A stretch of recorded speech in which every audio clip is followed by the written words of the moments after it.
The following story is also available as a read-only version. Check the link in the description if you're interested. Erasmus hated going to Paris. Even at the height of summer, it was just fucking cold. The desolation was palpable. Outside the city centre, seeing anyone on the ice-covered streets was so rare that it was cause for concern when it did happen. Buildings, some once considered marvels of architectural beauty, were inhabited only by the frost.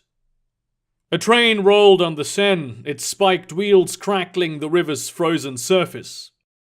Ironically, it was easier to transport goods up to the world's northernmost city in winter, when the Seine froze all the way to the riverbed. Much of what the train was transporting would be loaded straight onto one of the airships docked at the Eiffel Tower, for delivery to settlements as far north as Waterloo. Black balloons inhabited the skies. A group of tourists huddled along the pier, taking pictures with their cell phone cameras. They could be distinguished from the locals by their lack of frigid torpor. Even beleaguered by ice, and after losing 70% of its population, Paris remained the tourist capital of the world.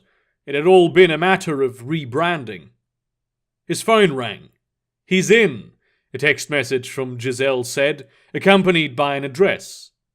Erasmus took a deep breath of chilly air, crossed himself, and walked down the stairwell into the Musée d'Orsay metro station. He nodded to a group of gendarmes guarding the entrance. One of them nodded back. Erasmus knew how to move like law enforcement. The Métropolitain hadn't seen trains in a long time. It was part of the Parisian underworld, alongside the legendary catacombs, extensive basements, and more recent excavations. When the frost had arrived, they became the blood vessels of the city. The metro tunnels were roads that could never freeze over. The tracks had been covered and trains been placed at economic and strategic locations, prime real estate for businesses and the police alike. Metro stations were important communal mall areas, their Art Nouveau kept pristine by the city government as one of the last remaining landmarks of old Paris. Down south, where Erasmus lived, many were under the impression that Paris was not hounded by the same overcrowding problem they suffered from. The assumption was that people simply lived in the many apartments the city had to offer. In truth, only the wealthy could afford to live above the surface. Though a massive effort to insulate as many topside residential buildings as possible was ongoing, Paris had more pressing issues to deal with. Erasmus pushed past a bulk of people crowded around a kiosk selling baguettes, and made his way through the stairways and corridors towards Solferino station. An imam of the Manabud sect offered him a digital copy of his holy text at the first corner, and a young street musician was singing French folk songs underlaid with electronic beats on the next. Crowds of commuters, all dressed appropriately for potential visits to the outside, pushed past each other, avoiding eye contact. Erasmus joined the stream of people disappearing into the tunnel under the white tiles of Solferino, and there was a little more breathing room. The naked concrete walls were illuminated by powerful LEDs. Erasmus heard mumbled conversations, a child crying, and the laughter of a woman. It was hardly warm down in the tunnels, but at least it was a good bit above freezing. Erasmus needed 20 minutes to reach Pasteur Station, and enter the maze of tunnels that connected the district's basements. The crowd was different here. Business people and tourists were replaced with scientists and scholars, sometimes even wearing lab coats as they moved from one research facility to another. The laboratory Erasmus was interested in was located in a particularly hard-to-reach place, behind a series of separator doors and through a number of poorly lit hallways. Erasmus took the wrong turn a number of times. He had instructions, and turning on the navigation app on his phone would have been admitting defeat. Erasmus knew that the door would be unlocked, but he regretted his decision not to ring the bell when he found himself suddenly confronted with the imposing frame and bared teeth of a big cat scrutinizing him with all the consideration a predator would have for its lunch. "Don't worry, it may look like a Bengal tiger, but it behaves like a common house cat," a raspy voice said. Wolfgang was standing behind an extensive counter, mixing chemicals in an Erlenmeyer flask. The last few years had not been kind to him. "So it's unpredictable and potentially lethal?" Erasmus asked, finding that his legs refused to move. A gentle, common house cat, Wolfgang said. The only danger really is that it could cuddle you to death. "This beast is at least 2 meters long," Erasmus estimated. "That is still a real danger." There are worse ways to die than being smothered with love by an extinct genus of feline. Well, formerly extinct. Wolfgang put down the flask and made a low whistle. The tiger turned away from Erasmus and trotted over to its owner, who gave it a snack and sent it to an oversized cat bed. It obeyed without hesitation. "Seems well trained. You sure you didn't sneak some dog genes in there?" Erasmus asked, finally able to move again. Aftershocks of the experience were only now being processed as bursts of primal fear. You know, that's actually a very good idea. I hadn't considered that before. Wolfgang scribbled on a notepad hanging on the wall. "What are you doing, Wolfgang? I was told you had fallen into a hole, but this is worse than I imagined," Erasmus said. 8 years, and the first thing you do is lambast me. Not so much of a hello, not so much as an opportunity for me to inquire how the weather is down in Gibraltar, Wolfgang complained. I thought we were friends, Erasmus. "I tried to keep in touch. You never responded." "Yeah, well, you know I don't like text conversations. The internet is too impersonal for relationships," said Wolfgang. "Complete silence is even more impersonal." Erasmus knew it was pointless to belabor this. Wolfgang was not one to back away from his peculiarities. "Why are you resurrecting Bengal tigers?" he asked instead. "Because I can, of course. I am one of the wealthiest people in Paris. My crop strains are being used all over the world. Even with the meager royalties I charge, I am in a position to do the research I want to do. Do you know how much biodiversity is locked away in digital gene vaults? Who knows what useful things we might find in there?" Wolfgang did not move from behind his counter. "And how is the Bengal tiger going to help us survive out in the cold? How is he going to increase crop yields?" Erasmus asked. Wolfgang shrugged.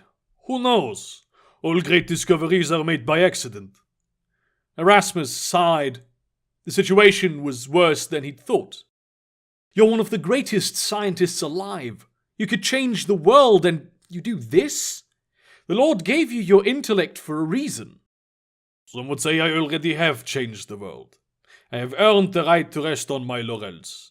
If your Lord sees fit for me to change the world again, he will have me stumble upon a great discovery." Wolfgang finally emerged from behind the counter, beckoning Erasmus to follow him into the kitchen. "Who even told you where I live?" "Who do you think?" Wolfgang stood in place for a moment, his eyes darting to the ground, then immediately turning to his cupboards. "Do you want some tea? I'm out of coffee." "No, thank you. What I want is for you to take a look at something." Erasmus produced a USB stick from his pocket. "What is it?" "It's from Nemir.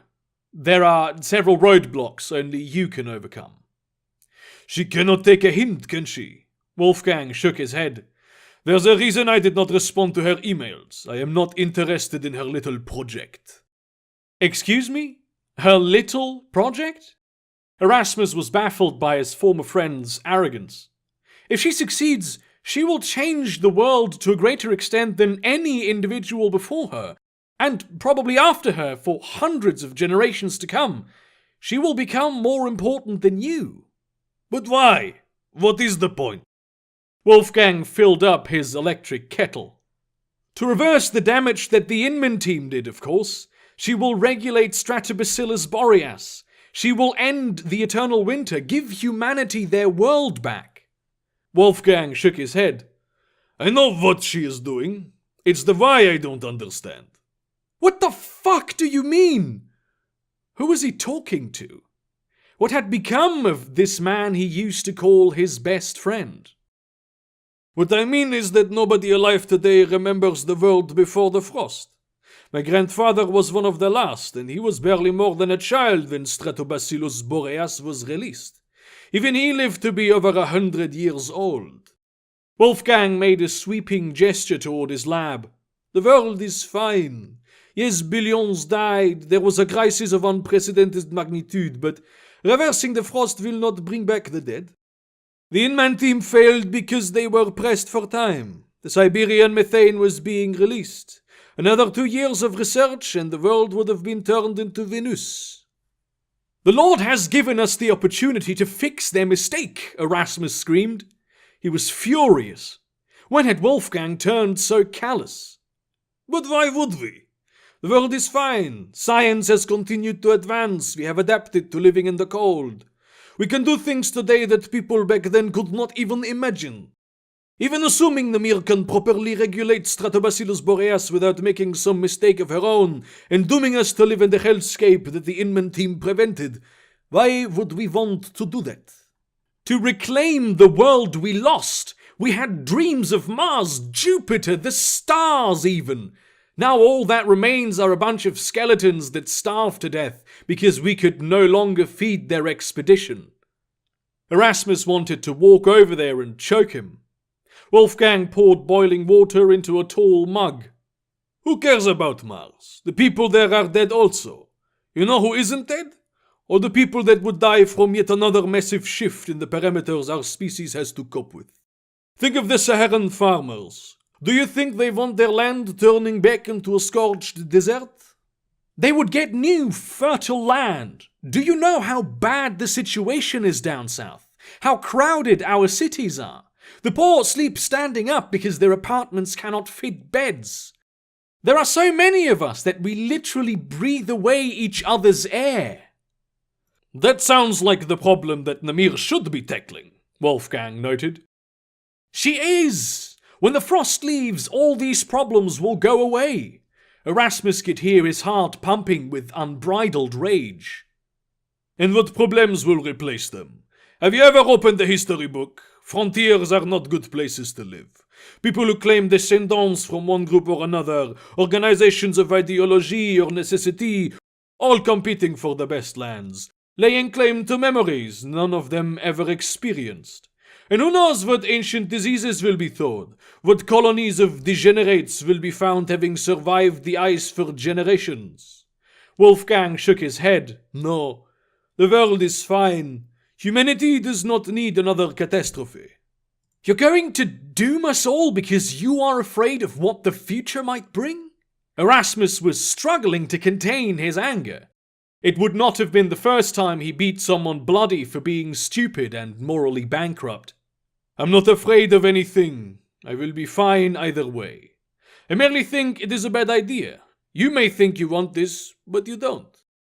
Wolfgang sounded utterly sure of himself. That's not your choice to make. Considering I am the only one who can help Namir with her problems, I think it very much is. Wolfgang smiled sardonically. For the record, I truly wish it hadn't come to this. I certainly didn't expect it to. With trained movements, Erasmus grabbed into his jacket and pulled a Walter PPK from his shoulder holster. You will come down south with me? You will work on this project. Or so help me the Lord, I will end your life as you are willing to end ours. Wolfgang's smile did not waver.